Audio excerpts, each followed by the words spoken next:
হচ্ছে, আমার ফ্যামিলি নেই।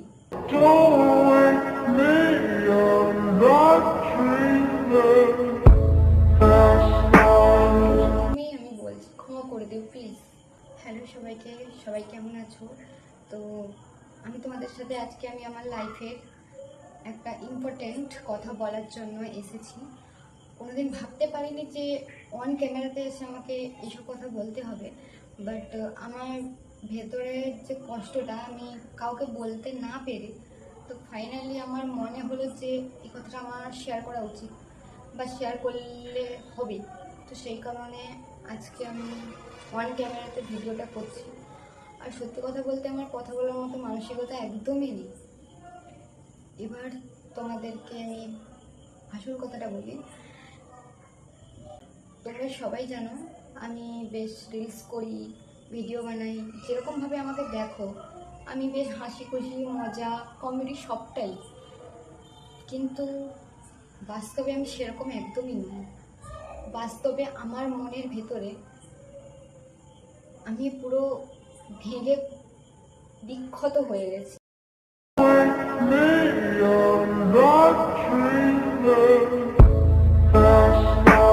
বলা যায় কি বলবো, আমি কিছু বলার ভাষাই পাচ্ছি না।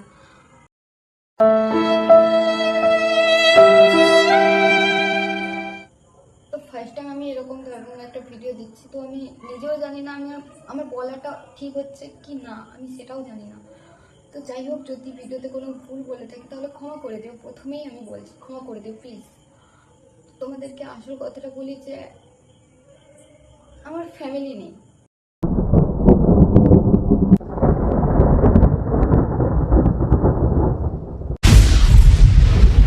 এখন তোমরা ভাববে যে তাহলে আমি এলাম কোথা থেকে, কি বৃত্তান্ত, অনেক কিছু। আসল কথা হলো যে আমার ফ্যামিলির সাথে আমার কোনো কন্ট্যাক্ট নেই।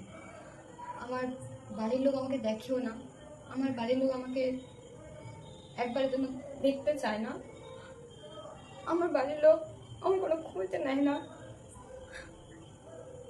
আজ 6 বছর হয়ে গেছে আমি বাড়ি ছেড়েছি। তো মাঝে মধ্যে বাড়ি যেতাম, কিন্তু এখন আমি যে পজিশনে আছি সেখানে আমি বাড়িও যেতে পারি না। আমাকে টোটালি বাড়ি থেকে বের করে দিয়েছে। এবার তোমরা বলবে নিশ্চয়ই তুমি কিছু করেছো। হ্যাঁ, আমার একটু ভুল ছিল, কিন্তু সবাই বলে যে সন্তান যতই ভুল করুক না কেন মা বাবা সেটাকে ক্ষমা করে দেয়, কিন্তু আমার ক্ষেত্রে উল্টো। আমি সবাইকে ক্ষমা করে দিয়েছি, কিন্তু আমাকে কেউ মেনে নিতে পারে না। আমার একটা ছোট ভাই আছে, আমার ভাইয়ের সাথে আমাকে কথা বলতে দেওয়া হয় না। আমার বাবাকে আমি আজ 2 বছর দেখিনি যে বাবা কেমন আছে।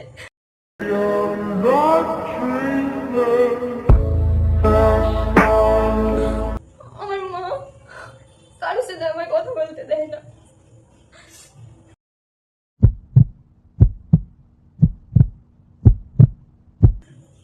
আমি নিজের জীবনে এমন একটা বড় ভুল ডিসিশন নিয়েছিলাম যেটার জন্য আজ আমাকে কষ্ট পেতে হচ্ছে।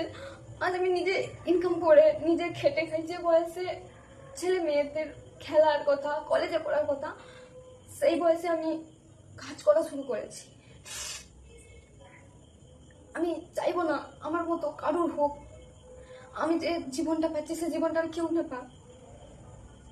একজনকে আমি ভালোবেসেছিলাম, হ্যাঁ এটা মানি যে কিছুটা ওরও ভুল ছিল, কিছুটা আমারও ভুল ছিল। তো ওর ভুলের কারণে আমি ব্রেকআপ করে দিয়েছিলাম। ব্রেকআপ হয়ে গেছে,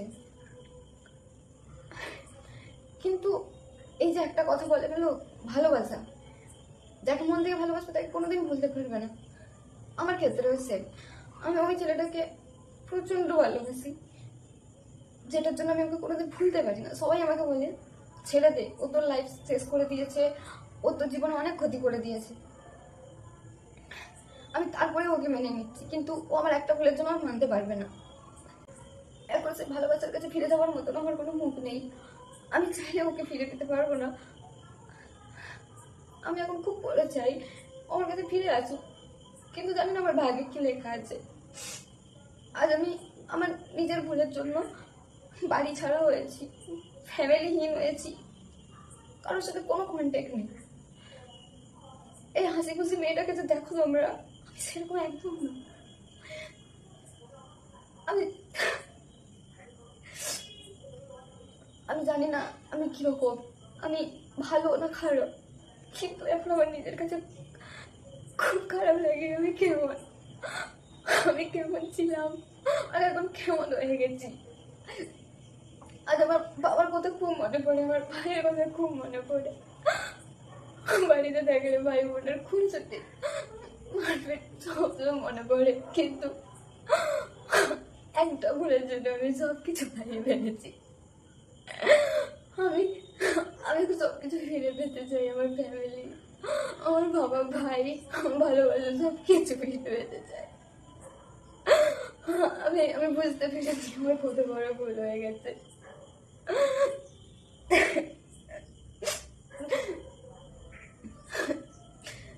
আসল কথা কি জানো তো, লোকে বলে না সোনার জিনিসের কদর না করা, ঠিক সেরকমই আমি। পদ্ম ফুল ছেড়ে পাকে শ্যাপলা ফুল তুলতে গেছিলাম, তো তাই পাকেই গেড়ে গেছি। না পারছি পাক থেকে উঠে যেতে, না পারছি শ্যাপলা পর্যন্ত পৌঁছতে, কোনোটাই পারছি না, মাঝখানে আটকে আছি। তোমরা আমাকে আশীর্বাদ করো, এটুকুই ছোট করো, সবাই ভালোবাসা দিও, আমি নিজের পায়ে কিছু করতে পারি, আর আমার বাবা ভাই আমার কাছে ফিরে আসুক, আর আমার ভালোবাসা যেন আমার কাছে ফিরে আসে। আমি ঠাকুরের কাছে চাই, আমি যা ভুল করেছি আমি ক্ষমা চেয়ে নিব, কিন্তু আমাকে ছেড়ে না যায়। অন্য কারোর হয়ে গেলে আমি দেখতে পারবো না। আমি জানি ও একটু খারাপ, কিন্তু আমাকে অনেক ভালোবাসতো। আমার নিজের ভুলের জন্য আজকে আমি ওকে মারিয়ে ফেলেছি। আমি ওকে ছাড়া ভালো নেই। ওর সাথে কাটানো সময়, ওর সাথে করা ঝগড়া মারপিট সবটা এখন তখন মনে পড়ে না, খুব কষ্ট লাগে। এখন সেটা তো চার দেওয়ালের মাঝখানে কাঁদতেও কেউ এসে জিজ্ঞাসা করে না আমাকে আমার কি হয়েছে।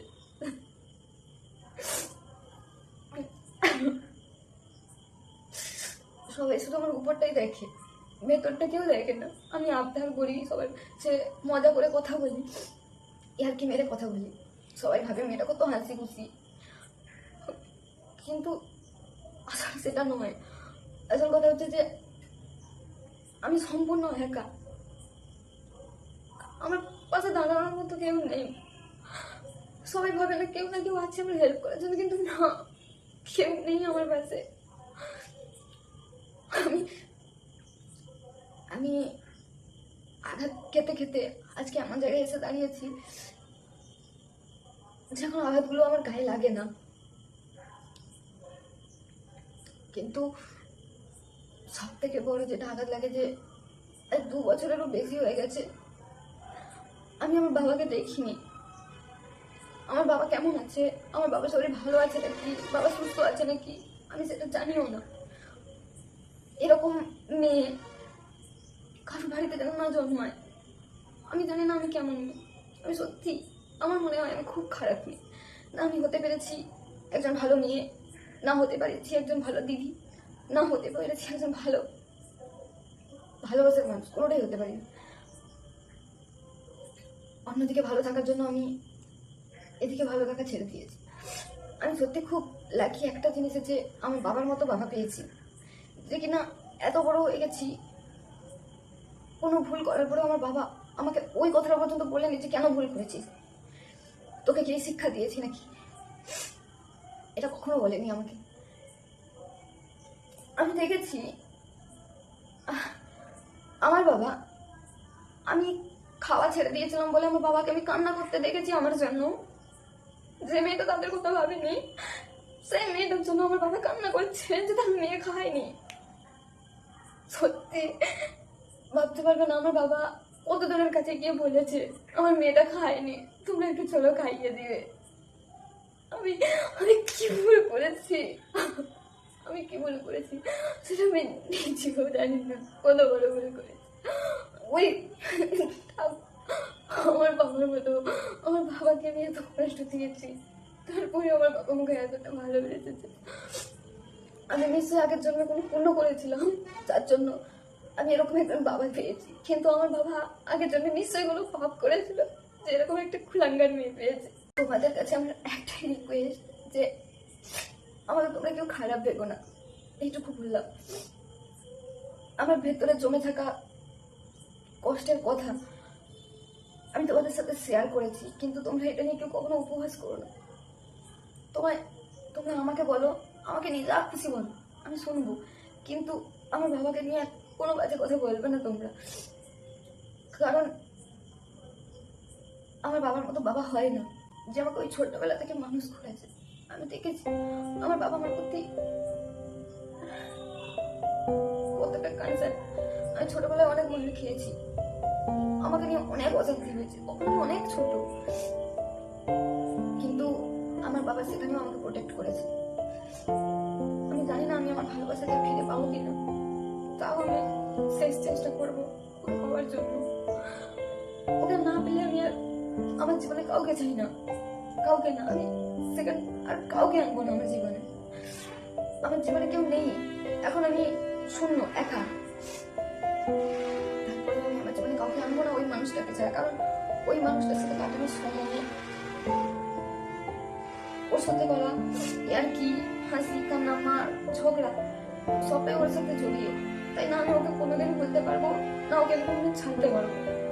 ও যদি অন্য কারণ হয়ে যায় আমি কষ্ট পাবো, কিন্তু আমি অন্য কারণ হবো না।